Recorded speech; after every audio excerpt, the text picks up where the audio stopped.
So today I want to talk a little bit about the idea that you don't need to go to church in order to be a Christian.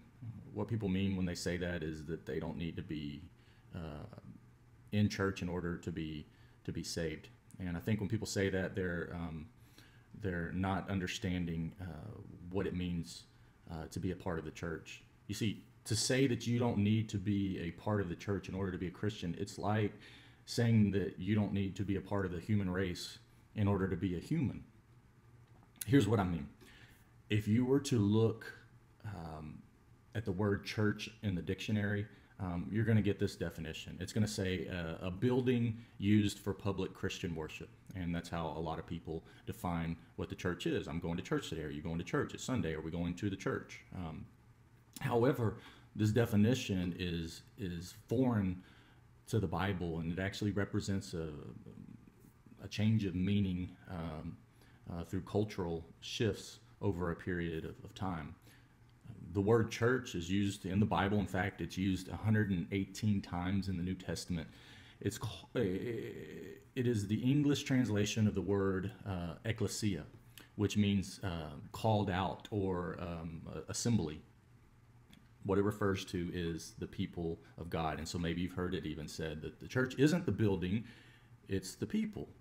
It refers to believing Israel a few times in the four gospel accounts before the church as we know it is created in the book of Acts after Jesus ascends into heaven.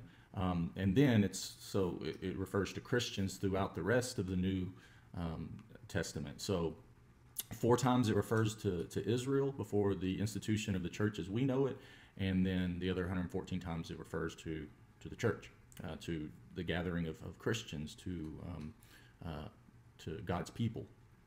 To be a Christian is to be a part of the people of God. If you follow Jesus, you're a part of his assembly.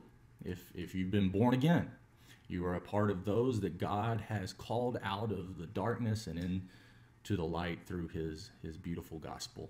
So to say something like I love Jesus but not the church is to say that I love Jesus but not his cherished people that I'm a part of. To say I don't have to be a part of the church in order to be a Christian is to say I don't have to be a Christian in order to be a Christian. It just doesn't make any sense. It's not looking at it in terms of salvation. It's more of an identity problem.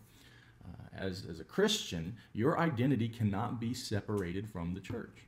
Sure, you can claim that you ride on your own, but it's a totally foreign concept, not only to the New Testament, but it's a totally foreign concept to God, who invented the church and who gave it its definition. It's his people. We are the church.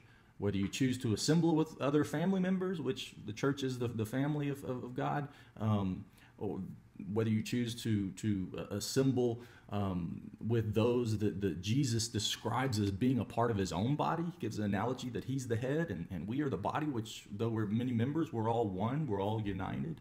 Whether you choose to assemble with other forgiven, imperfect people like yourself that are being transformed by the powerful grace of God, that's a whole different matter. What the church is and what you're identified as, and whether you choose to assemble with those who are also God's people, those are two different things. The point here is that you cannot separate your identity from Jesus' church. Hebrews 10:23-25. Let us hold fast to the confession of our hope without wavering. Jesus is Lord and he is King. And he is head over the church, over his beautiful people. Let us hold fast to the confession of our hope without wavering. Jesus is Lord and Savior, for he who promised is faithful. Let us consider how to stir one another up to good works. That's what I'm doing here. Not neglecting to meet together, the Bible says, as is the habit of some, but encouraging one another, and all the more as you see the day drawing near. I empathize with those that have been broken and hurt by the church. Christians aren't perfect people, and some of them can be downright ugly and judgmental. But here's the thing: when you look at the New Testament scriptures, I invite you to go back and read through the Gospels and read through the New Testament, revisit that story, and notice what you see. You see often a religious people that are broken, and some, even though they gather in the name of God, are not of God, and they hurt people.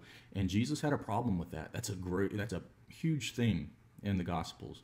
So I encourage you to revisit those scriptures. And Jesus even said, he compares it to tares and wheat, like wheat and the weeds that grow up. And he says that he's not going to separate them until the end. And so what does that mean? So 2,000 years ago, it was a problem. Today, it's a problem. So I want to say this as gently and kindly as I can. If we choose not to assemble with the church, and understanding brokenness and heartache, but you've been out of church for years and you're still saying, hey, I don't want to assemble. I love Jesus, but not his church because of I was hurt 10 years ago or whatever.